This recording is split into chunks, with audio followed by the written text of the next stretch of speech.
Lovely starshine lights my way to bed. Magic rainbows glisten in my head. Just like a child I live in Wonderland.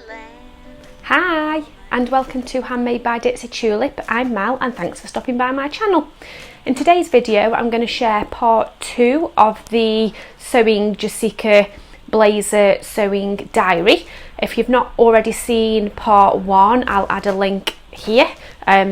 So yeah, head off to watch part 1 if you've not seen that first.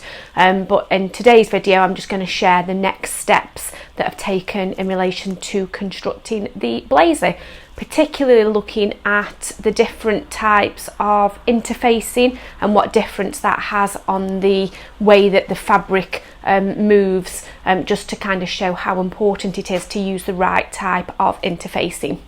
Now, if you can hear the rain outside, I feel like every time I film a video, I film in the conservatory because that's where I get the best light, but every time I film a video, it's absolutely hammering it down outside. So apologies if you can hear the rain pelting off the roof.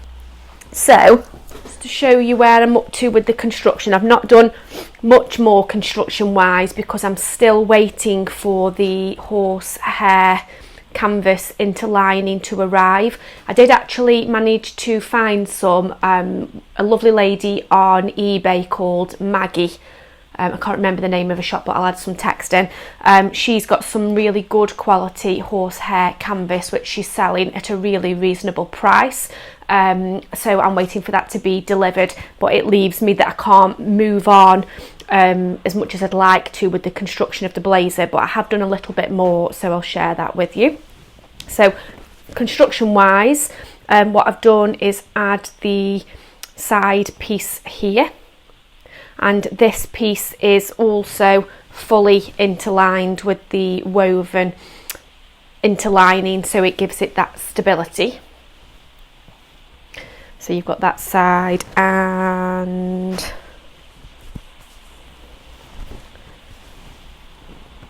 that side. And if you recall, I did say in part 1 that funny slit in the pattern piece was for the welt pocket, so you can see there that's what that's like when it's constructed. One thing I do want to point out, what I have noticed is on this one, oops, it does meet perfectly at the edge there, but on this one, if you can see, they don't quite meet. There's a slight little gap, so I'm hoping that isn't going to cause me any problems when I come to add the pockets.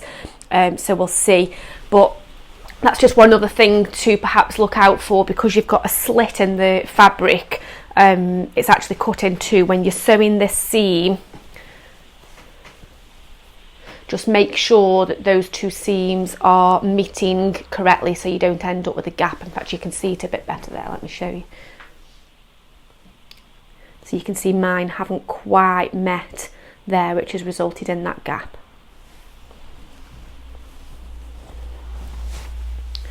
Again, I've transferred the markings from this pattern piece by adding tailor's tacks.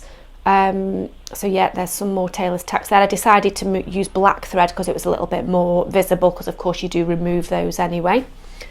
And then I've pressed the seam allowance open using a tailor's ham, because of course you've got a slight curve, and that's enabled it to be pressed really flat. So interfacing wise, there's 3 different types of interfacing that you use for this pattern. You've got your woven interfacing, which is what I've used here, so that makes it nice and crisp and gives it stability. You've got knit interfacing, which is what I want to share in a second, which is used mainly for the kind of folded lapel area from what I can see so far. And then you've got the horsehair canvas, which is used for stability in the shoulder areas. Can't show you the horsehair because that's not arrived yet. But this is the knit interfacing.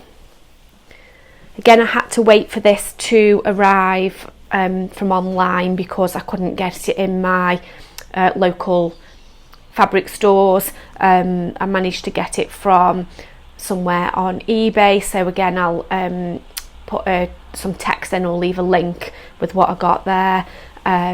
So it's nice and drapey, nice and lightweight, and of course it's knit, which means it's got quite a bit of stretch to it as well.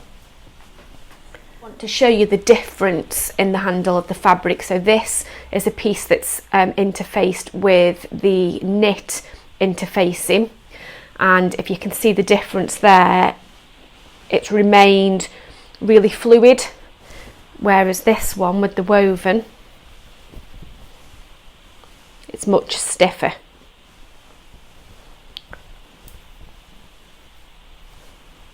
There we go.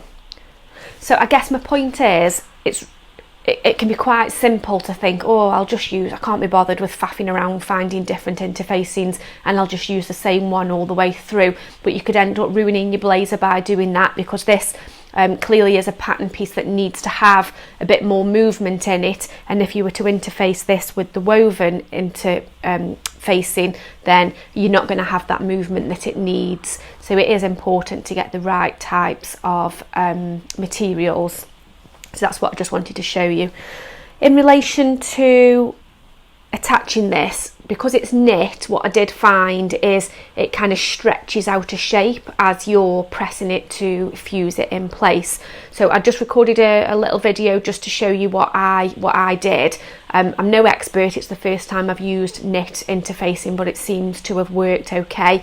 And I started from the centre and then pressed outwards and upwards and downwards. So then as it stretched out of shape, it then just overhung off the edges rather than crumpling up in the middle, so I was able to just trim it off. So I'll just show you that over at the iron. Okay, so I'm just fusing the knit interfacing onto these pattern pieces. Knit interfacing is something I've not used very often, to be honest, so I'm not sure if I'm doing it correctly, but what I just wanted to point out is the interfacing does stretch as you're pressing it. So the way that I've done it is I've started in the centre and then kind of moved and pressed outwards like that, and then that's avoided any major wrinkles or creases in the interfacing. You can see a crease there, that's actually in the linen, that isn't in the interfacing. And then what I will do afterwards is, because it stretches out, it's then left an overhang at the edge, but I'll just trim that off with the scissors. So that's the method which seems to have worked the best. And just one other tip that I wanted to share that I hadn't thought about in part one is, when working with a fabric that looks quite similar on the right side and the wrong side, you can very easily get mixed up when you're coming to sew things together or to add interfacing. You can very easily get mixed up and end up fusing some interfacing on the right side of the fabric rather than the wrong side, and then you've got a bit of a problem. So what I do is as soon as I've cut out the pattern pieces from the main fabric and I've removed the paper pattern, I put a pin in the right side of each of the pieces, so that I know then when I'm working with it, I know what's the right side and I know what's the wrong side. So let me just show you what I mean. Just a little tip that I wanted to mention when working with fabric that's quite similar on both sides.